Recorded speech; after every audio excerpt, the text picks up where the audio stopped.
Bapak Presiden Prabowo, salam anti antek asing. Izinkan saya kembali berbicara melalui video ini apa adanya.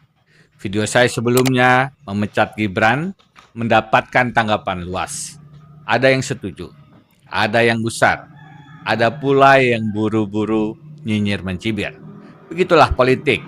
Yang tersinggung sering lebih cepat bereaksi daripada yang sempat merenung. Karena itu, saya berutang penjelasan. Mengapa Gibran perlu dipecat dan bagaimana pemecatan itu dilakukan?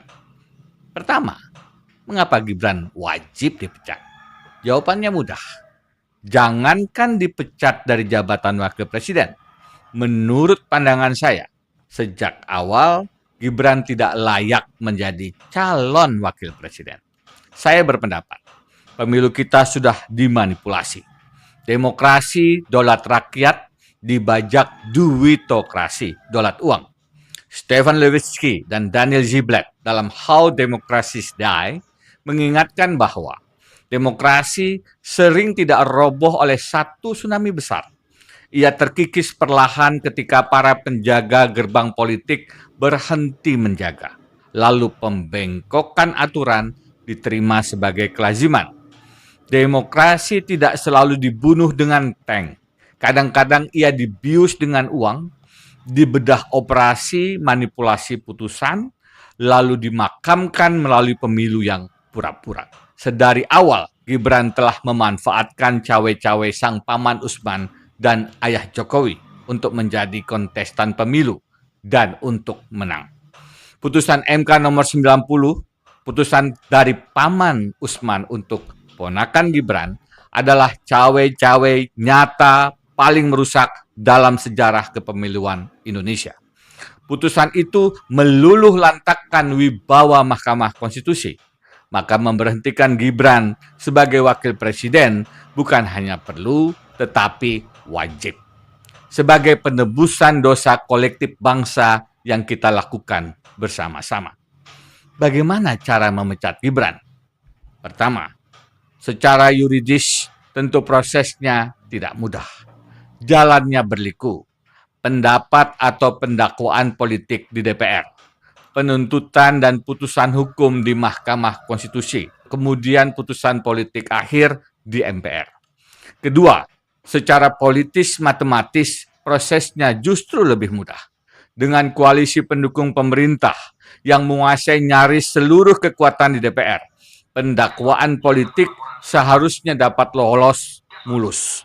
Saya prediksi PDI Perjuangan yang katanya bukan koalisi akan berada di garis depan untuk memakzulkan londo ireng Gibran bin Jokowi.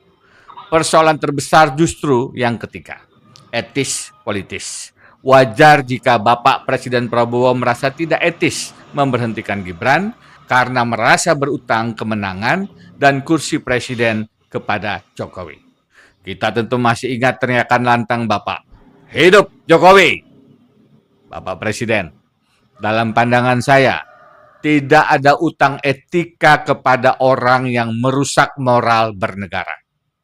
Ingat, Gibran menjadi wakil presiden, fondasi utamanya adalah pelanggaran etika berat yang diputus resmi oleh Majelis Kehormatan Mahkamah Konstitusi. Bapak Presiden, secara legal formal, alasan konstitusionalnya juga terang. Pasal 7A Undang-Undang Dasar 1945 mengatur bahwa wakil presiden dapat diberhentikan jika terbukti melakukan pengkhianatan terhadap negara, korupsi, penyuapan tindak pidana berat lainnya, perbuatan tercela, atau tidak lagi memenuhi syarat sebagai wakil presiden. Tentu, semua harus didasarkan pada fakta dan bukti nyata. Jangan sampai kita hanya berburuk sangka.